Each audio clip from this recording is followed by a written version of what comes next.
폭군은 그 호화로운 침대에서도 악몽을 꿉니다.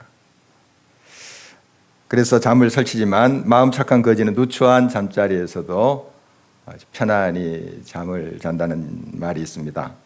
거짓과 불의를 저지른 자는 늘 불안하고 두려움에 휩싸이지만 정직과 공의를 행하는 자는 그 마음이 늘 평안하고 넉넉합니다. 그런데 아무리 마음이 착하고 정의와 공의를 또 정직을 행한다 할지라도 인간의 기본적인 그 심리의 바탕에 두려움이라는 게 있습니다. 종교학에서 종교의 출발은 두려움이다 이렇게 분석을 하고 있어요. 인간이 뭔지 모르게 두려워하기 때문에 신을 찾게 되죠. 그래서 뭐 나무에 있다가도 절을 하고 뭐 깎아서 만들기도 하고 이런다는 이제 주장이죠. 어쨌든 이 두려움이라는 것은 우리 인간과 뗄래야 뗄 수 없는 그런 관계에 있습니다. 늘 이 두려움은 우리 가까이에 있습니다. 또 두려움은 여러 모양의 옷을 입고 우리 가운데 다가오기도 합니다. 그런데 우리 두려움은 인간의 기본 심리지만은 무엇을 두려워하는가 이게 참 중요합니다. 두려움과 우리 인간은 뗄 수 없지만 두려움의 대상이 무언가에 따라서 그 삶의 질이 완전히 달라져요. 오늘 말씀을 통해서 우리가 두려움 피할 수 없지만 두려워할 자를 마땅히 두려워하고 두려워하지 말아야 될 그 대상 그냥 떨쳐버리는 거죠. 믿음으로. 이런 은혜가 주어졌으면 참 좋겠습니다.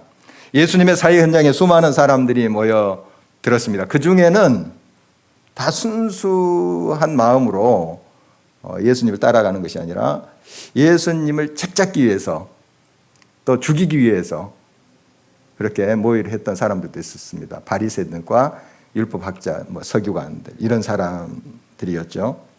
예수님은 그들을 누룩에 비유하면서 그들의 위선, 외식을 주의하라 이렇게 말씀하셨습니다.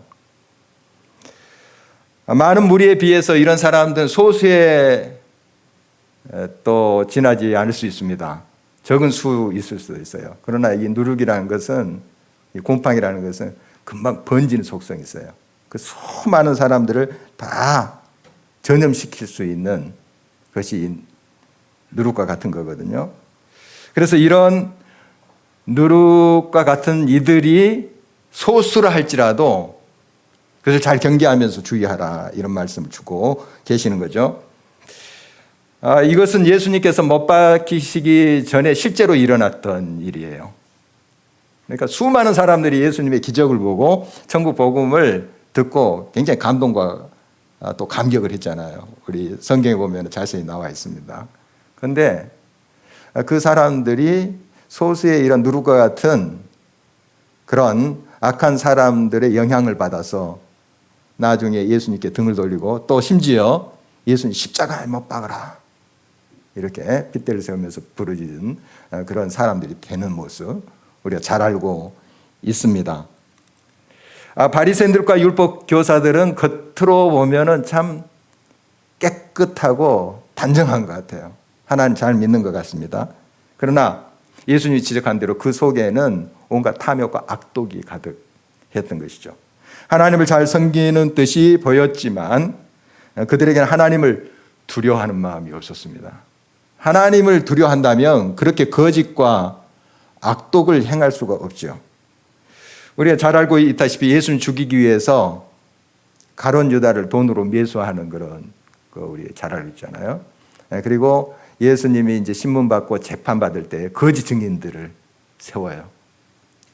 그러니까 자기들의 목적을 달성하기 위해서 거짓과 불의를 서슴지 않아요. 하나님이 앞에 계시다고 믿는다면 하나님을 두려워하는 사람이라고 하면 그런 짓을 하겠습니까? 그런데 하나님을 잘 믿는다 하는 그런 서기관들 또 대제사장 아주 그 당시에 훌륭한 사람들이죠. 또 신앙이 좋다고 그렇게 여겨졌던 사람들인데 이런 사람들이 바로 이러한 불의와 거짓을 행했던 거죠. 하나님을 진정 두려워하지 않았던 거예요. 하나님을 섬긴다 하면서 하나님 앞에 있다는 의식을 갖지 않았던 것이죠. 예수님은 처음부터 그들의 위의식과 이선을 잘 알고 있었습니다. 그래서 이들을 주의하라. 전염병처럼, 코로나19처럼 쫙 퍼질 수 있는 그런 아주 악한 영적인 바이러스를 퍼뜨릴 수 있는 그런 사람들이기 때문이었죠.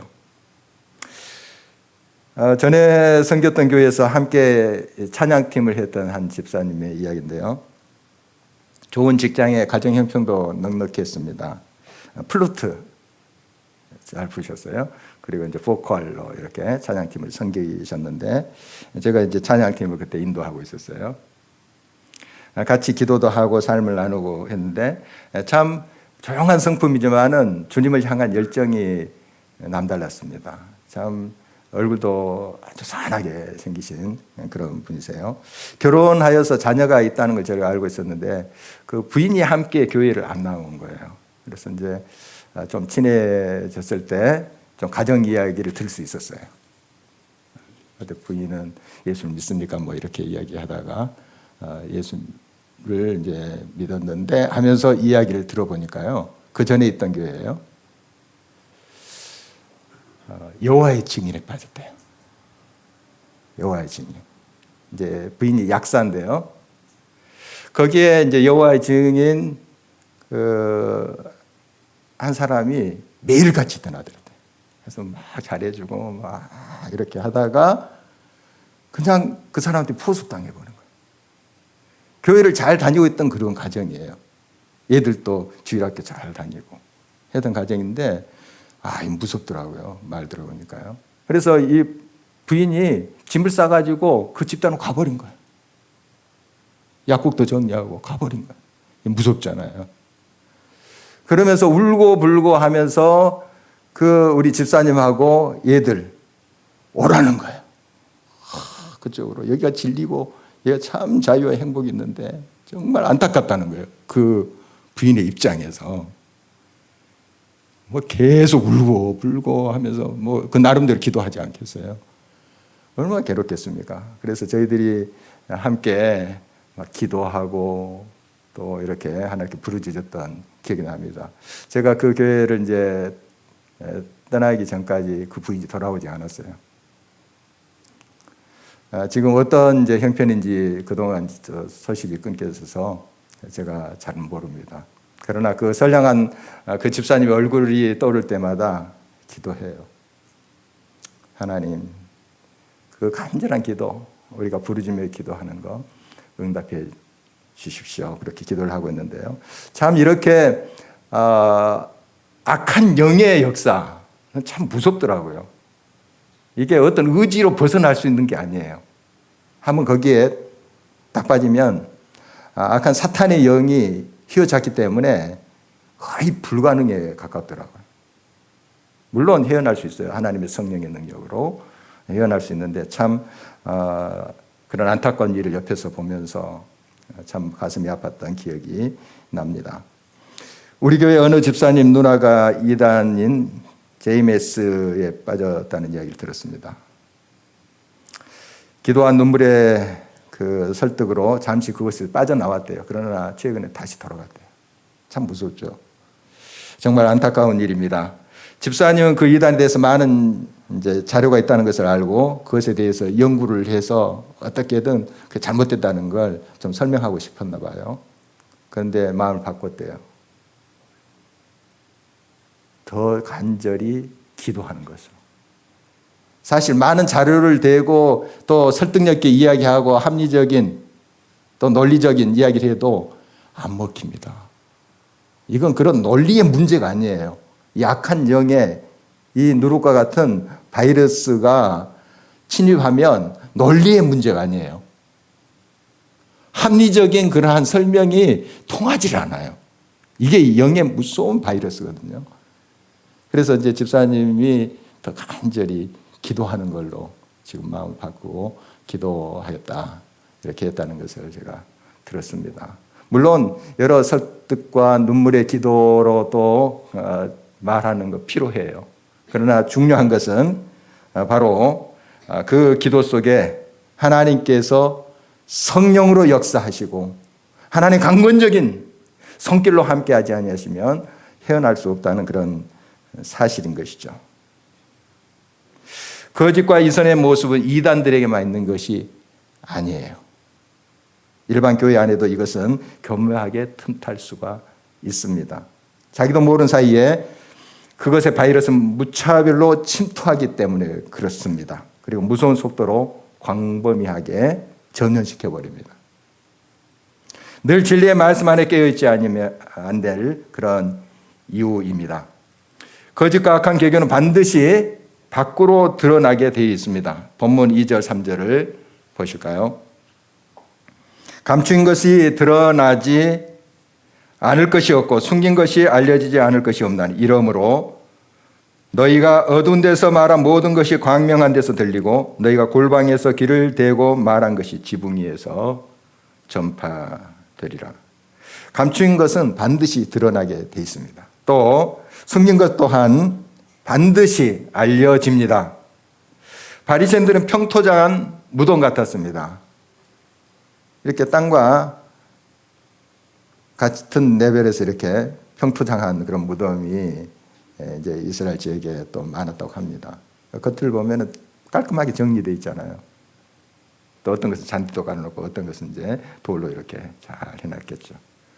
그냥 평토장한 그런 무덤인데 그냥 땅 같아요. 깔끔해요.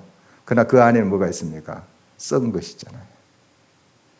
예수님이 계속 이 바리새인들과 서기관들 지적할 때 이런 위선을 책망하시는 거죠. 마치 전염병으로 살처분되어 땅에 묻힌 가축들이 땅과 지하수를 오염시키는 것과 같습니다. 겉은 다 흙으로 메어서 괜찮을 것 같은데 거기에 악한 것이 나오는 거죠. 그리고 또 비에 씻겨서 드러나기도 해요. 결국 이런 모습이죠. 낱말은 새가 듣고 반말은 쥐가 듣는다 하는 말 있습니다. 아무리 비밀리에 꾸민 이야기를 할지라도 그 모든 실체는 반드시 드러나게 됩니다. 바리새인들이 예수님을 책잡기 위해서 머리를 짜고 굉장한 계획을 세웁니다. 예수님 그걸 꿰뚫고 계셨고 결국 그것을 밝히시죠. 예수님을 죽이기로 모였던 자들, 바로 그들의 악행과 그들의 실체는 온천하에 지금 밝혀져 있습니다.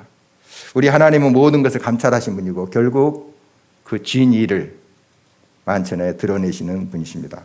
그러므로 우리는 어떠한 상황 가운데서도 진실을 품고 진리 가운데 서야 한다는 사실이죠.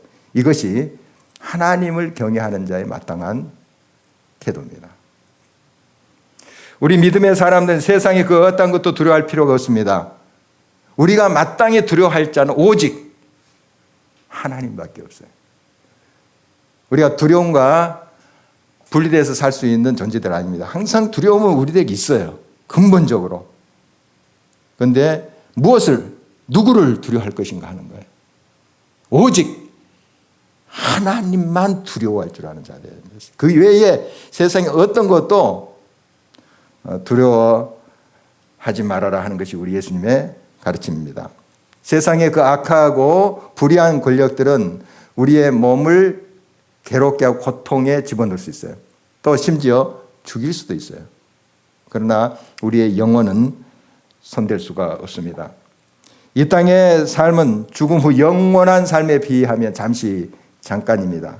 스데반이 유대인들의 돌에 맞아 죽어가지만은 그는 저 천국을 바라봤던 것이요. 천국이 그의 것이 되어 있었습니다. 그리고 영원한 그런 생명을 그는 바라봤던 것이죠. 그래서 그 죽음조차도 두려워하지 않았던 겁니다. 누구를 두려워했기 때문이죠. 여호와 하나님만을 경외하고 바라봤기 때문이죠. 하나님을 두려워한다는 것은 혼나지 않을까 하면서 익축되어 있는 그러한 것이 아닙니다. 늘 하나님이 있다고 하나님이 또 내 앞에서 행하신다고 믿는 그것이 바로 하나님을 경외하는 것이고 두려워하는 것이죠. 벌벌벌 떨면서 계속 이축되어 있는 그런 삶은 아니란 것입니다. 우리가 잘 알고 있는 코람데오, 하나님 앞에서의 의식을 갖는 거죠.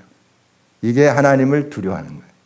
하나님이 지금 보고 계신다. 그게 부자유가 아니고 하나님이 보고 계심으로 내가 바로 행할 수 있다는, 때로는 부담이 되지만은 그러나 이것이 기쁨이 되는 바로 그런 삶이 하나님을 경외하는 것이다 하는 것입니다.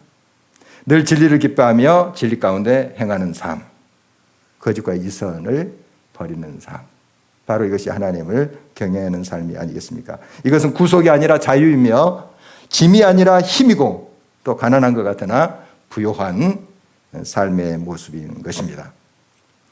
하나님은 그를 경외하는 자의 삶을 지키시며 인도하십니다. 하나님 앞에서는 참새 한 마리도 잊어버리신 바 되지 않는다고 오늘 본문은 말하고 있습니다. 미물이라 할지라도 하나님은 알고 계세요. 참새 한 마리도 알고 계시고 우리 머리털까지 세신 바 되셨다. 이렇게 말하고 있습니다. 여러분, 하루에 여러분의 머리카락 한 40-50개 빠진다 그래요. 사람마다 좀 다르지만 다시 나죠. 그런데 여러분 머리카락 세우고 계신가요? 하나님은 우리가 그냥 잘 알지도 못하는 우리의 머리카락, 그것까지 다 알고 계신다는 거예요. 하물며 우리의 삶의 모든 부분에서 하나님이 감찰하시고 가장 아름다운 것으로 함께 하시지 않겠느냐 하는 것이죠. 이 믿음을 가질 때 여러 염려, 근심, 두려움 사라지는 거죠. 그래서 우리가 두려워할 자는 오직 여호와 하나님밖에 없다. 주님을 경외하고 그를 인정하는 것, 그거예요. 그러면 우리의 두려움의 대상은 하나님 외에 더 이상 없는 거예요. 이게 믿음인 것이죠. 하나님은 이러한 믿음의 사람들의 삶을 책임지십니다. 누군가 믿음의 반대는 두려움이다. 이렇게 며칠 전에 이야기한 걸 듣고 공감이 됐습니다. 믿음의 반대는 두려움이다. 두려움의 반대, 믿음. 누굴 믿는 것입니까? 하나님을 믿는 것이죠. 하나님만이 나의 힘이시고 나의 능력이 되시고 합력해서 선을 이루시는 분이시다 하는 걸 믿는 거죠. 하나님 믿노라 하면서 우리가 진정 두려움 가운데 있다면 사실 하나님 믿는 게 아니에요. 입으로는 믿습니다 하지만 내 마음으로 믿지 않는 거예요. 하나님 외에 다른 것에 두려움을 느끼고 있다면, 혹시 여러분의 마음 상태가 이렇다면 빨리 그것을 고백해야 하셔야 됩니다. 오직 여호와 하나님만 두려워하게 해주십시오. 세상에 다른 것이 아니라 거짓과 불의가 오고 폭력이 온다 할지라도 그것이 내 두려움의 대상이 되지 않도록 오직 하나님만을 의지하고 하나님만을 경외하는 삶이 될 수 있도록 우리가 그렇게 기도해야 됩니다. 이것은 우리의 의지, 우리의 노력으로 되는 것이 아니라 하나님의 은혜죠. 그래서 기도하는 거예요. 하나님, 세상에 그 어떤 것이 나를 두려움 속에, 염려 근심 속에 빠뜨리지 않게 해주십시오. 여호와 하나님만을 내가 경외하고 두려워하게 해주십시오. 여러분 그렇게 기도하실 때 주님은 반드시 응답해 주실 줄 믿습니다. 제수의 몸으로 이제 바울이 로마로 압송되었습니다. 배를 타고 갔는데 배에 276명이 탔었어요. 꽤 큰 배겠죠. 그런데 갑자기 유라굴로라는 광풍을 만나게 돼요. 그래서 이제 선장과 선원들 얼마나 노력을 했겠습니까? 정말 그들 이런 항해에 대해서 정말 뛰어난 사람들이죠. 경험도 많고 지식도 많고. 그런데 그들이 이 풍랑을 헤쳐갈 이제 단계를 넘어버린 거예요. 어느 정도 뭐 헤쳐갈 수 있는데 이건 너무 그냥 말 그대로 미친 바람이에요. 광풍이에요. 그래서 이제 죽을 지경이 됐는데요. 성경에는 살 소망까지 그 여망까지 없어졌다. 이렇게 표현을 하고 있습니다. 그래서 그들은 실제 지금 광풍 때문에 참 어려움을 당하고 있는데 그들을 더 무너뜨리게 하고 있는 것이 두려움이었어요. 여러분의 삶 속에 여러분 문제 그 자체가 힘들어요. 고통스럽게 다가옵니다. 그러나 여러분을 결국 근본적으로 무너뜨린 것은 여러분 안에 있는 두려움이에요. 물론 그 예부적인 문제를 우리가 무시할 수 없어요. 그러나 그 문제로 기인된 여러분 안에 있는 두려움, 이게 근본적으로 여러분을 무너뜨리게 하는 거예요. 그러니까 하나님만을 언제나 바라보면서 그 예부적인 상황이 정말 극박하고 이중하다 할지라도 끝까지 하나님만을 바라보면서 그 믿음으로 행하는 자는 결국 하나님이 다 극복해 하세요. 그러나 우리가 왜 실패하는가, 왜 무너지는가? 그 예부적인 그 조건 때문에 내 안에 두려움으로 무너지는 거예요. 두려움의 반대, 믿음. 믿음의 반대, 두려움. 여러분, 끝까지 어떤 상황 속에서도 하나님이 함께 하십니다. 그래서 이 바울은 여기에 많은 사람들이 두려움에 떨면서 지금 물론 나름대로 노력도 하지만은 그냥 먹을 생각조차 못했어요. 두려우니까 죽음이 눈앞에 있는데 뭘 먹고 그러겠습니까? 배가 막 뒤집어지려고 하는데. 이때 이제 바울이 기도했죠. 하나님의 사람이니까요. 하나님의 응답을 받게 됩니다. 그리고 이렇게 외쳐요. 사도행전 27장 23절에서 25절입니다. 내가 속한 바 곧 내가 섬기는 하나님의 사자가 어젯밤에 내 곁에 서서 말하되, 응답하신 거죠. 하나님이 이렇게 응답하셨어요. 바울아, 두려워하지 말라. 내가 가이사 앞에, 즉 로마 황제 앞에 서야 하겠고, 또 하나님께서 너와 함께 항의하는 자를 다 내게 주셨다 하였으니, 그러므로 여러분이여 안심하라. 나는 내게 말씀하신 그대로 되리라고 하나님을 믿노라. 여러분, 꼭 바울에게만 하나님이 이렇게 역사하시겠어요? 물론 하나님께서 기뻐하신 종이에요, 바울이. 그러나 바울에게 역사하신 그 하나님, 여러분의 삶 속에 역사하실 동일한 하나님이세요. 하나님 꼭 붙잡으세요. 기도하면서 하나님 붙잡을 때 그 모든 두려움 물러가고 하나님만을 경외하는 마음이 그 속에 찾아온 거예요. 이게 믿음이에요. 믿음. 주님이 말씀하신 그대로 되리라고 나는 하나님을 믿노라. 이렇게 이제 외쳤지만 그 광풍은 금방 없어지진 않았어요. 계속 진행되는 거예요. 그러니까 이제 그곳에 탔던 사람들 바울을 통해서 이제 하나님 메시지를 들었지만 그러나 다 아멘 할렐루야 이렇게 하지 않았던 그런 분위기로 보여요. 그들은 계속 두려운 거예요.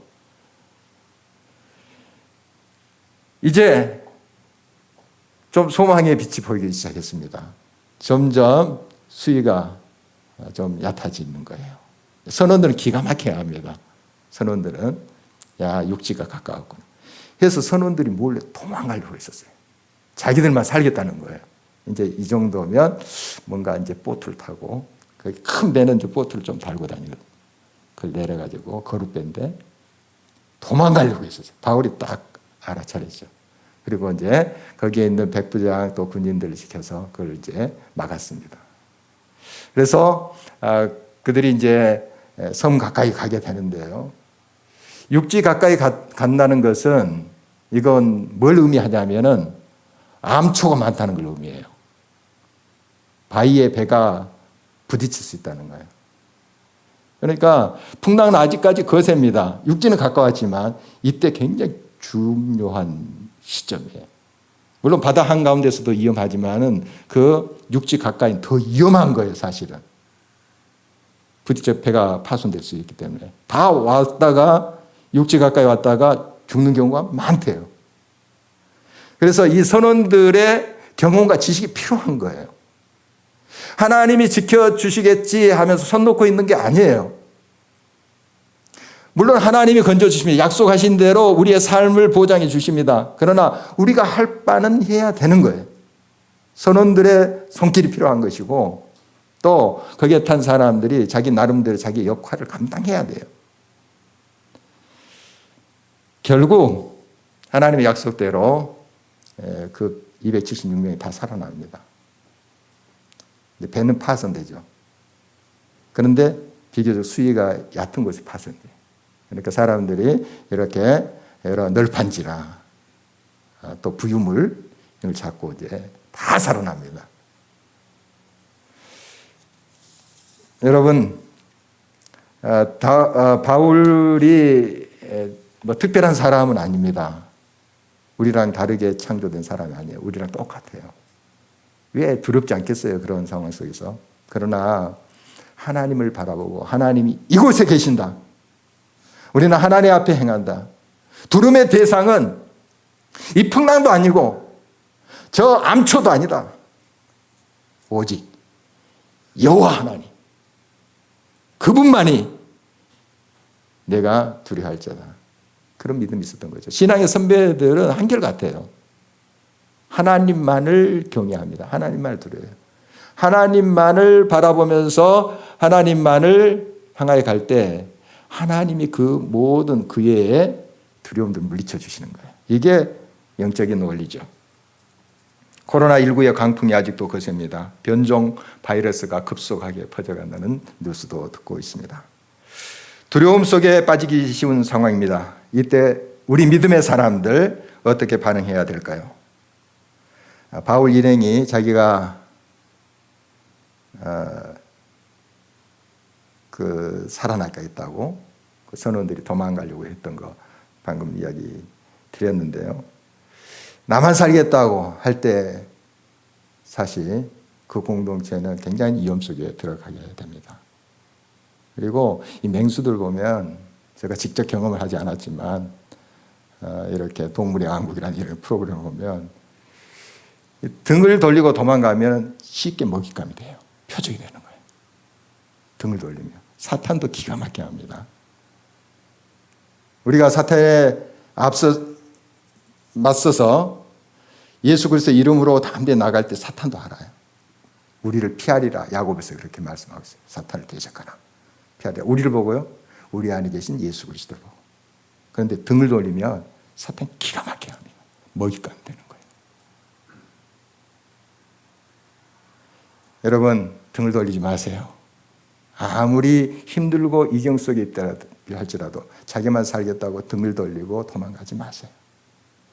함께 해야 됩니다. 어려울 때일수록 같이 마음을 합하여 하나님을 바라봐야 돼요. 우리 할 바를 하는 겁니다. 이때 하나님께서 역사하신 것입니다. 교회뿐만 아니라 이 가정에도 마찬가지예요. 여러 가지 어려움이 부딪혀오잖아요. 가정에. 그때 등을 돌리지 마세요. 이럴 때 함께 한 마음으로 하나님을 향하는 거예요. 하나님이 역사하신다는 사실 우리 다시 한번 마음에 새겨야 될 것입니다. 우리는 어떠한 상황 속에서도 주님을 시인하며 자랑할 수 있어야 됩니다. 주님을 시인한다는 것은 범사에 주님이 우리와 함께 하심을 믿고 인정하는 것이죠. 아까 말씀드린 경외하는 것입니다. 그를 믿고 인정할 때 성령께서는 어떠한 상황 속에서도 우리에게 할 말을 가르쳐 주세요. 그리고 이 믿음을 가질 때 우리는 무엇을 말할까 염려할 필요가 없는 거죠. 성령께서 말씀하십니다. 11절 12절을 주목하십니다. 사람이 너희를 회당이나 위정자나 권세 있는 자 앞에 끌고 가거든 어떻게 무엇을 대답하며 무엇으로 말할까 염려하지 말라. 마땅히 할 말을 성령이 곧 그때에 너희에게 가르치시리라 하시니라. 우리를 두려움으로 끌고 가려는 많은 일들이 있어요. 이리저리 염려거리들이 얼마나 많습니까? 하나님께서 지켜주시겠자 하며 이런 것들에 대해서 여러 도전들에 대해서 무지하거나 무감해서는 안 됩니다. 또 무시해서도 안 돼요. 문제는 문제인 거예요. 우리 할 바를 해야 된다는 거예요. 그러나 우리는 그것 때문에 두려움에 빠져서는 안 됩니다. 오직 두려워할 자는 여호와 하나님밖에 없다. 하나님만을 두려워하면 되는 거예요. 두려워할 수밖에 없는 우리 존재지만 두려움을 떨쳐낼 수 있는 존재가 아니잖아요. 우리가 항상 두려움이 있는 거예요. 그러나 두려움의 대상을 누구로 삼을 것인가 하는 거예요. 여호와 하나님만 경외하고 그 앞에서만 떨면 되는 거예요. 떤다는 것은 자꾸 움츠리고 이축되고 하는 것이 아니라는 거. 그를 믿는 거예요. 맡기는 거예요. 그리고 우리의 시선을 그분께만 향하는 거예요. 주님이 일하기 시작하십니다. 역사하십니다. 이 믿음으로 여러분의 개인적인 삶, 또 우리 공동체, 이 민족 공동체에 하나님의 구원의 역사를 경험하는 복된 저와 여러분 되실 주의 이름으로 축원합니다.